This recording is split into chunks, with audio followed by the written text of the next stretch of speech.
Hi, well, it's mid-October and I'm in Zone 5B in central Illinois. We're due for a frost and a freeze here in a few days, so I thought I'd come out and cut back this elephant ear plant, and it will not survive the frost. I did want to measure the leaf here, and I'm getting almost 29 inches on this leaf. So we had a good growth and a good plant this year. And now I'll show you how I'm going to cut the plant back and save it for next year. Okay, what I'm going to do is cut back these leaves on the plant. And when I get them all cut back, then we'll take the corm. It's not a tuber. It's not a bulb. Officially, it's a corm. I'll take that out of the pot. These cut very easily. I hate to do this, but after the frost, these all turn dark. And okay, I've brought the elephant ear from where I had it in the garden, and now I'm going to pull it out of the pot. We can dig the dirt gently around it. It's a big pot and a lot of roots, and I don't want to damage the plant at all. So I'm going to roll it on the side, and then we'll pull it out.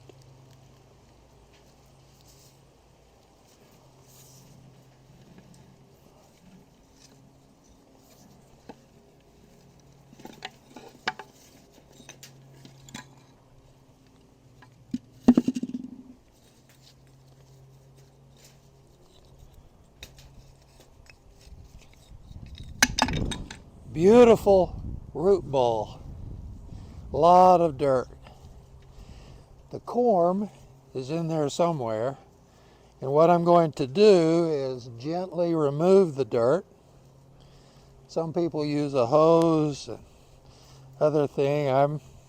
I'm just going to use my fingers and gently pull it off. I'm not worried about breaking the roots because eventually I'm going to cut these roots off. I started out with a softball size corm last spring, so now we'll see what's left here.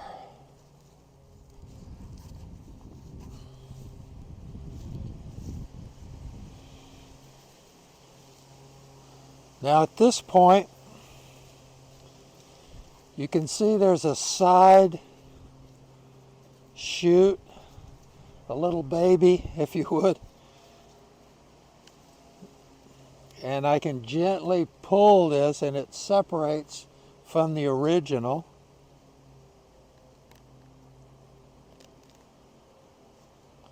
And now we have a new plant. Start next year.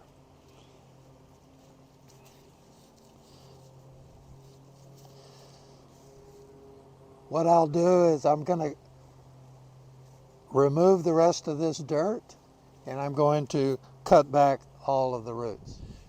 All right, I've cleaned most of the dirt off of here, and now I can start to clip away the roots. The roots look very healthy. Want to make sure when you're cutting that you don't damage the corm, because you can see this right here. It's about softball sized corm. What I'm going to do is cut back the roots.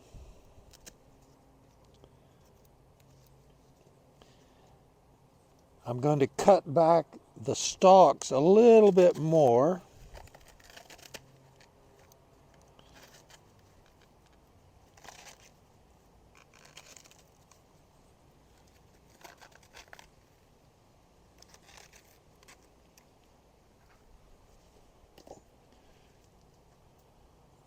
Looks like an onion.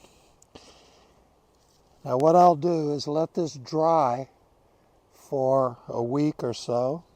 Make sure it's good and dry, and then we'll put it in storage. And storage would be in a box in the garage.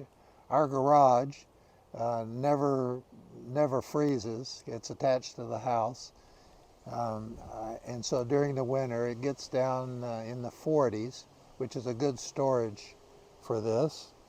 And I will keep it dry and cool all winter. Some people pack them in vermiculite or some other desiccant, but I'll just wrap it in some newspaper and put it in a box, and we'll look at it again next spring. This is a second pot.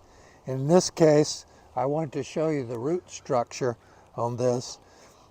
You can see I've rinsed off most of the dirt, and now I'm going to cut back the roots.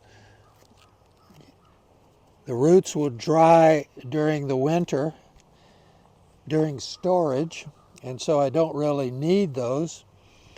And next spring I will replant these, and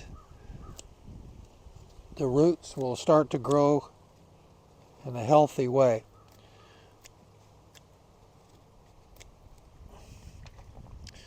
One other thing I want to illustrate with this that I've rinsed off is that this was the original corm, but you can see that this has formed quite a large side corm.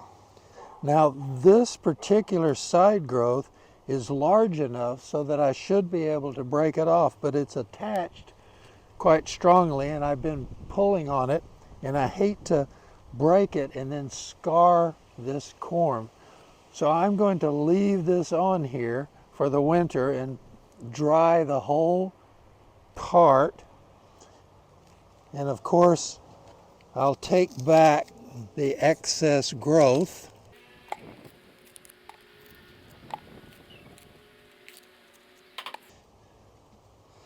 My original intention was to break these apart, but I think I'll leave them together because I don't want to damage the corm and then have it rot during the winter time. After I've cleaned this off as much as I can, I'm going to place this in the box, and I'm going to leave it in there for a week to 10 days.